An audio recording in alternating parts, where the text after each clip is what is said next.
Assalamualaikum warahmatullahi wabarakatuh. Kawan-kawan sekalian, kembali kita berjumpa di Jejak Semesta 65 Channel. Semoga kita semua dalam keadaan sehat walafiat dan selalu di bawah lindungan Tuhan Yang Maha Kuasa, sehingga kita dapat melaksanakan kegiatan kita sehari-hari dengan sebaik-baiknya. Kawan-kawan, kita kembali menyoroti peristiwa yang kurang lebih sudah hampir sebulan ini mendominasi berbagai media, pemberitaan media, baik elektronik, cetak maupun online, bahkan media sosial di Twitter dan lain sebagainya, yaitu tentang pembunuhan pembunuhan Brigadir J yang merupakan salah satu pengawal pribadi dari Jenderal Freddy Sambo, mantan Kadif Propam, yang ada perkembangan yang luar biasa karena peristiwa ini informasi awal berbeda jauh dengan informasi terkini yang semula dikonstruksikan seakan-akan itu adalah terjadi tembak menembak antara sesama pengawal brigadir di rumah dinas Jenderal Freddy Sambo. Tetapi konstruksi itu dibantah habis setelah Baradae yang pertama sekali yang bersangkutan ditetapkan sebagai tersangka, kemudian beliau membuka seluruh informasi tentang apa yang sesungguhnya, menceritakan seluruh peristiwa yang sesungguhnya terjadi di rumah Freddy Sambo kurang lebih 3 minggu yang lalu itu. Nah, kawan-kawan sekalian, memang kalau yang dulu terjadi perdebatan banyak dan kabur, dan peristiwa ini menjadi perhatian yang luar biasa baik dari masyarakat maupun pemerintah sendiri. Dari Presiden awalnya kita sudah sampaikan juga bahwa Presiden Joko Widodo sendiri meminta soal peristiwa tersebut, yang mungkin juga itu menjadi aib dari Kepolisian Republik Indonesia, sehingga itu dibuka seterang-terangnya. Apapun pangkatnya, siapapun yang terlibat dan apapun pangkatnya atau jabatannya harus dihukum. Dibuka seluas-luasnya. Kemudian hal itu di blow up setiap hari, setiap saat, dipantau, dikawal oleh Menko Polhukam, kemudian juga melibatkan beberapa lembaga negara seperti Komnas HAM, LPSK dan lain sebagainya.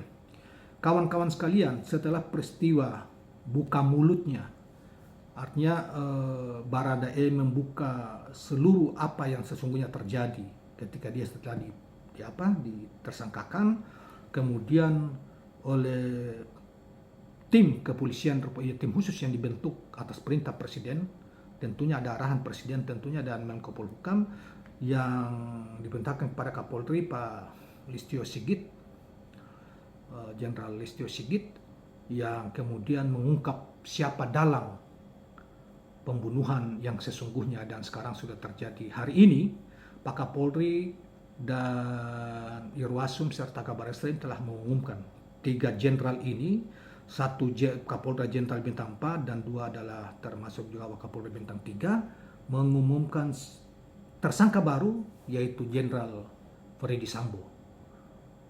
Kawan-kawan sekalian, baiklah kita dengarkan, ya. Saya perdengarkan tentang, walaupun Anda mungkin sudah melihat juga, menonton di televisi langsung, tentang apa yang disampaikan oleh Kabar Eskrim tentang 4 tersangka dan ancaman hukuman yang akan mereka terima, pasal-pasal juga yang akan dikenakan kepada mereka. Baiklah kawan-kawan sekalian, kita coba dengarkan. Yang selama ini menjadi tanda tanya masyarakat, apakah benar terjadi tembak menembak, ya, atau ada kejadian ini suara dari Kabar Eskrim dilakukan. Selama proses penyidikan yang dilakukan, Barreskrim Polri telah menetapkan 4 orang tersangka. Yang pertama Barada RE, yang kedua Bribka RR, yang ketiga tersangka KM, yang terakhir Irjen Pol FS. FS itu Freddy Sambo. Dan persangkaan masing-masing tersangka sebagai berikut. Barada RE telah melakukan penembakan terhadap korban. Ya. Tersangka RL turut membantu dan menyaksikan penembakan korban. KM turut membantu dan menyaksikan penembakan terhadap korban. Irjen Pol FS menyuruh melakukan dan menskenario peristiwa seolah-olah terjadi peristiwa tembak-menembak di rumah dinas Irjen Pol Ferdy Sambo di Komplek Polri Duren 3. Berdasarkan hasil pemeriksaan keempat tersangka, menurut perannya masing-masing, penyidik menerapkan pasal 340, subsidiar pasal 338, junto pasal 55, 56 KUHP dengan ancaman maksimal hukuman mati, penjara seumur hidup, atau penjara selama-lamanya 20 tahun. Demikian Bapak Kapolri yang dapat kami sampaikan. Mudah-mudahan ini bisa memberikan jawaban kepada masyarakat atas keseriusan institusi Polri untuk menjaga marwahnya kepada masyarakat. Terima kasih. Assalamualaikum warahmatullahi wabarakatuh.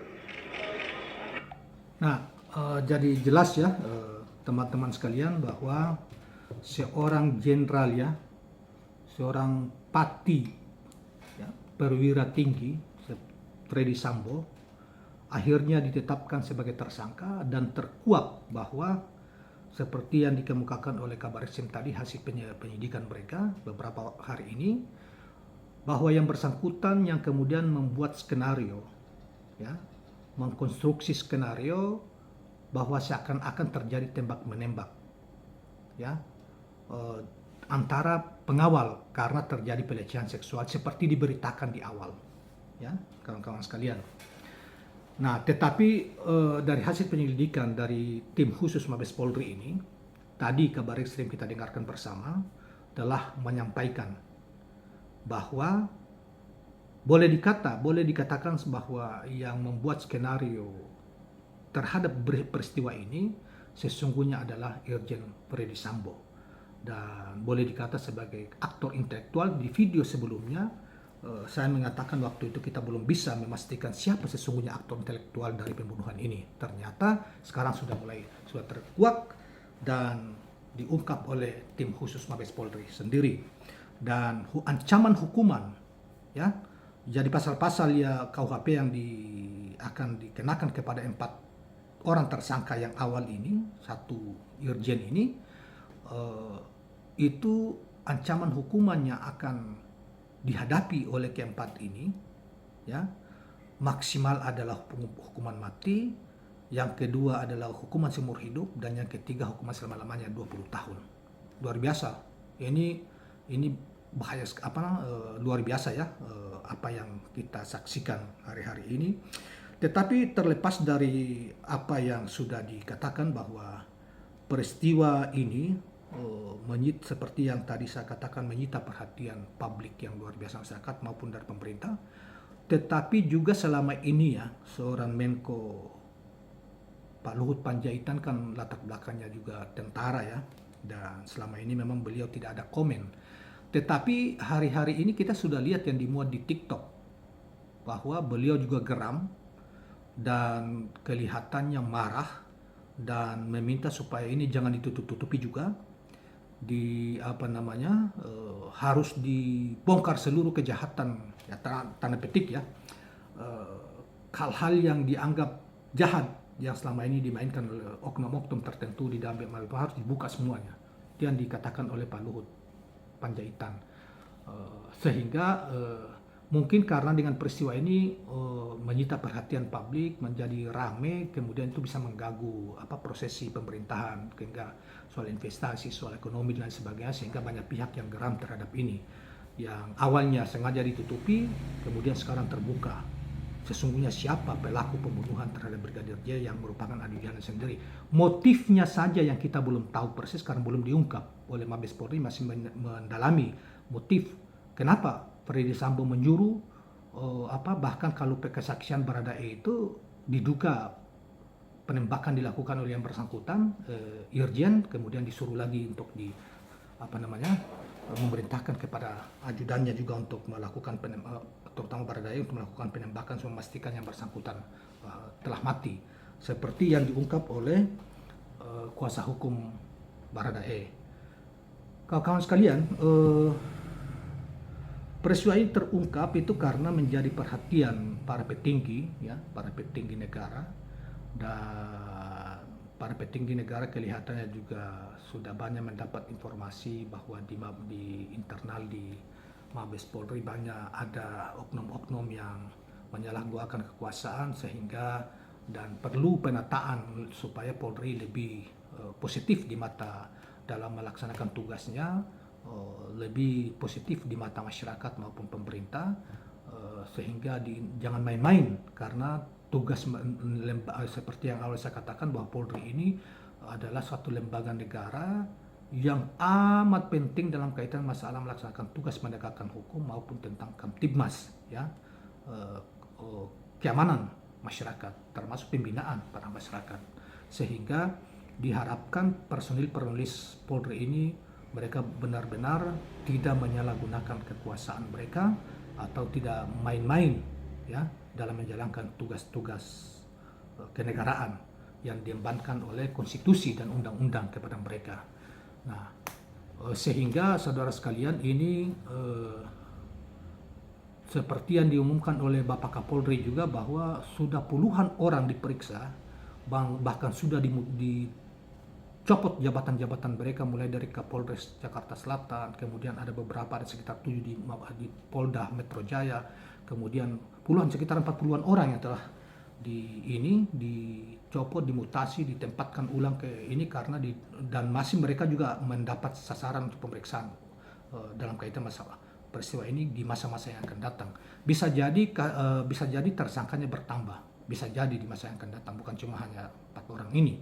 Nah, yang belum disentuh ya istri dari Pak Freddy Sambo, kemudian motif pembunuhan ini kita masih tunggu. Motif kenapa Pak Freddy Sambo dan ajudannya memberitakan ajudannya, dan tentunya begitu marah, ya, sehingga memerintahkan penembakan terhadap ajudannya yang sudah mengikuti mereka selama 2 tahun.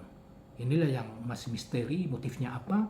Motif yang beredar di luar sana kan macam-macam sejak dari terjadi peristiwa ini. Motif yang dikonstruksikan dari awal dikatakan bahwa yang meninggal korban itu Brigadir J itu berupaya untuk mencoba melakukan percobaan pelecehan seksual terhadap istri Bapak Freddy Sambo. Kemudian itu dibantah sendiri oleh, setidaknya itu yang disampaikan oleh Baradae, yang kemudian disampaikan ke publik oleh pengacaranya. Nah, dan itu dipastikan tidak ada tentang upaya untuk pelecehan seksual. Terus mengapa sampai begitu Pak Freddy Sambo sebagai seorang irjen begitu marah sehingga memerintahkan kepada ajudannya untuk melakukan pembunuhan terhadap ajudannya yang mengikuti mereka selama 2 tahun. Nah, inilah yang menarik. Di luar sana memang beredar, di berbagai media sosial beredar macam-macam. Ya, misalnya ada perselingkuhan dan segala macam lah, kemudian menimbulkan banyak spekulasi. Tapi kita tunggu saja yang resmi temuan dari tim khusus atau tim khusus dari Mabes Polri, terutama dari Barreskrim Polri yang akan melakukan penyidikan lebih lanjut untuk menemukan, dan pada saatnya mungkin akan menyampaikan tentang motif yang mendasari pembunuhan terhadap ajudan Freddy Sambo, yaitu Brigadir J ini. Nah, ini yang kita tunggu kawan-kawan sekalian. Tetapi poin juga yang lain adalah selain mendapat perhatian yang luas dari berbagai pejabat negara, ya, yang baik itu yang terkait misalnya Pak Mahfud, Presiden, kemudian ada juga Pak Luhut juga sudah bicara, bahkan kelihatannya marah sekali, dia mengatakan bongkar sampai akar-akarnya. Nah, maksudnya misalkan harus bersihkan Polri yang oknum-oknum yang mungkin selama ini melakukan banyak kejahatan dalam arti tanda petik, ya, menyalahgunakan kekuasaan dan jabatannya dan sebagainya. Nah, sehingga ini luar biasa tekanannya kepada Polri untuk selain dari publik ya, dari media publik mempertanyakan berbagai hal, bahkan dari aktivis ya, aktivis politik, aktivis sosial dan lain sebagainya. Seperti hari ini kita juga dapatkan semacam pernyataan dari Irma Huta Barat ya, seorang aktivis yang selama ini kita kenal, kemudian berkumpul banyak orang di apa? Mungkin dari hasil diskusi mereka, kemudian mereka juga menyoroti proses misalnya proses penempatan Irjen Polri di Makobrimob itu dianggap itu mestinya itu dicurigai lah, dianggap mestinya itu dibuka, di apa namanya, jangan diisolasi sehingga tidak ada akses publik untuk mengetahui apa yang terjadi di dalam terhadap Brimob. Tapi soal itu kan, kecurigaan seperti itu kan sudah dibantah dan sudah terang benderang dikemukakan oleh Kapolri dan jajarannya tentang dan menemukan hasil penyidikan menemukan bahwa Freddy Sambo terlibat pembunuhan ajudannya sendiri terhadap Brigadir J itu, dan dia juga yang menciptakan skenario untuk menutupi kasus tersebut. Nah, jadi sebetulnya kecurigaan dari kawan-kawan pemerhati soal ini, yang juga kita lihat wawancara dari Irma Huta Barat kemudian dampingi oleh ada beberapa aktivis ya di media hari ini, itu kekhawatiran jangan sampai menyasar hanya lapisan bawah saja atau intelektualnya seakan-akan tidak tersentuh. Itu sekarang tidak terbantahkan karena Mabes Polri melalui Kapolri dan jajaran bintang 3-nya, Irwasum maupun Kabar Reskrim telah mengumumkan tersangka baru yang itu Irjen Freddy Sambo, sehingga alasan mencurigai bahwa nanti akan terjadi kong kali kong di dalam tidak di ini dan tidak akan menyentuh peristiwa tidak menyentuh Freddy Sambo itu sebetulnya tidak beralasan karena itu sudah terbukti.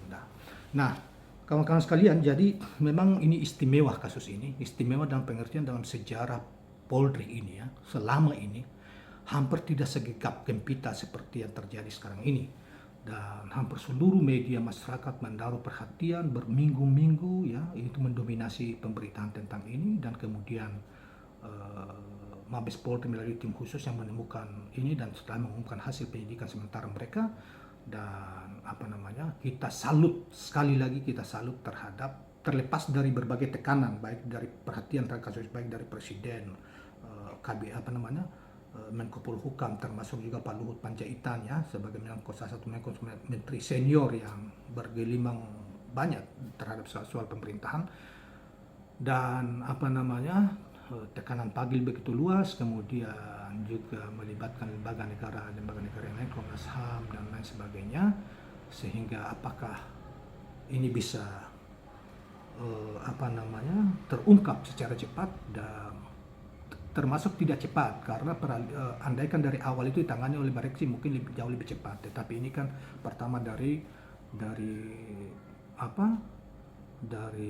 Polres Jakarta Selatan, kemudian ke Polda Metro Jaya, kemudian di take over pada tanggal 18 Juli ya, pada tanggal 18 Juli kalau saya salah tadi diungkapkan, baru dilaporkan ke Mabes Polri, dan beberapa hari kemudian Mabes Polri kemudian bertindak dan bersama dengan tim khusus kemudian melakukan langkah-langkah penyidikan, dan sampai hari ini telah mengumumkan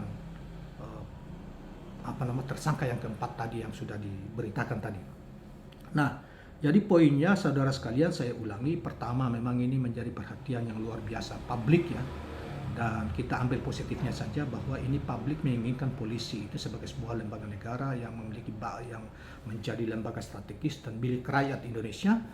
Mereka berkehendak supaya Polri itu lebih profesional, baik ya, menjadi guidance, menjadi penegak hukum yang adil, jujur, berlaku untuk semua oknum-oknum yang dianggap tidak profesional, menyalahgunakan jabatannya, kemudian biasa melakukan rekayasa itu harus Polri ini harus bersih dari peristiwa-peristiwa yang terjadi, karena itu akan membuat Polri ini citranya tidak bagus di mata masyarakat. Itu satu. Yang kedua, pemerintah juga mungkin punya keinginan hal yang sama, sehingga oknum-oknum yang menduduki posisi strategis di dalam Polri itu tidak semena-mena melakukan kejahatan, apalagi di antara sesama mereka sendiri tanpa ada dengan apalagi menyembunyikan setelah melakukan kejahatan, berupaya untuk menghilangkan barang bukti, merekayasa dan lain sebagainya. Itu sesama Polri aja seperti itu, apalagi kalau itu terjadi pada masyarakat biasa. Itu yang sebetulnya dikhawatirkan, sehingga kasus ini media massa luar biasa, tekanan rakyat publik luar biasa untuk segera diungkap. Kemudian juga dari pemerintah juga menginginkan hal itu, terlepas dari apakah mereka sesama Polri atau tidak, tetapi harapan masyarakat untuk membersihkan Polri dari oknum-oknum yang bermasalah dalam arti dan petik, yang juga bisa melakukan tindakan-tindakan yang melanggar peraturan perundang-undangan, itu yang tidak diinginkan oleh masyarakat. Dan poin yang terutama adalah melakukan setiap kegiatan yang dilakukan itu harus mengedepankan kejujuran dan keadilan, bagi tegaknya keadilan di tengah-tengah masyarakat bangsa Indonesia. Saya kira itu kawan-kawan sekalian, sehingga sampai ini kita sisa menunggu motif yang melatar belakangi kenapa orang sekelas Irjen Sambo itu kok bisa mengambil langkah drastis melakukan perintah pembunuhan atau penembakan terhadap ajudannya sendiri yang telah mengikuti mereka melayani mereka selama kurang lebih 2 tahun. Ini kan tanda tanya besar, karena ya seperti saya katakan tadi, kalau tidak segera disampaikan secara clear, maka menimbulkan, karena hari-hari dari sebelumnya sampai hari ini kan menimbulkan banyak spekulasi dan isu-isu yang kita tidak bisa jadikan sebagai pegangan seperti yang sebelumnya, yang beredar sebelumnya, dan tim khusus Polri masih melakukan pengkajian dan penelitian lebih lanjut tentang ini. Mudah-mudahan ini bermanfaat, kita ikut turun dan kita berharap bahwa karena sejak awal saya katakan Polri ini adalah milik rakyat Indonesia, kita juga tidak bisa menjudge bahwa keseluruhan dari lembaga ini bermasalah, tetapi ada memang dari setiap lembaga itu, bukan hanya di Polri, kadang-kadang juga di berbagai tempat di lembaga-lembaga lain, kadang-kadang ada yang bersifat bersifat personal, kadang-kadang menyalahgunakan jabatan, menyalahgunakan wewenangnya dan lain sebagainya. Dan peristiwa ini terjadi justru kita belum tahu motifnya, motif pembunuhan, ya, bahwa kemudian sudah dicoba untuk dialihkan di rekayasa alasan, tetapi itu terbantahkan oleh saksi-saksi yang lain. Nah, kawan-kawan sekalian, kita mudah-mudahan sekali lagi menjelang 17 Agustus peringati hari ulang tahun kemerdekaan Republik Indonesia pada tanggal 17 Agustus yang akan datang, negara kita ke depan semakin maju, lembaga-lembaga negara kita yang dipercayakan untuk dikelola oleh para pejabat-pejabat kita hari-hari ini semakin sadar bahwa mereka harus bertanggung jawab terhadap jabatan maupun kewenangan yang diberikan oleh negara kepada mereka, di mana rakyatlah yang menggaji mereka, sehingga jabatan lain sebagainya itu tidak disalahgunakan untuk kepentingan, tetapi digunakan secara maksimal untuk kepentingan pembangunan bangsa dan negara Republik Indonesia yang kita cintai bersama. Terima kasih. Assalamualaikum warahmatullahi wabarakatuh. Dan kawan-kawan sekalian, sebelum kita ini, jangan lupa subscribe, share, dan like channel ini.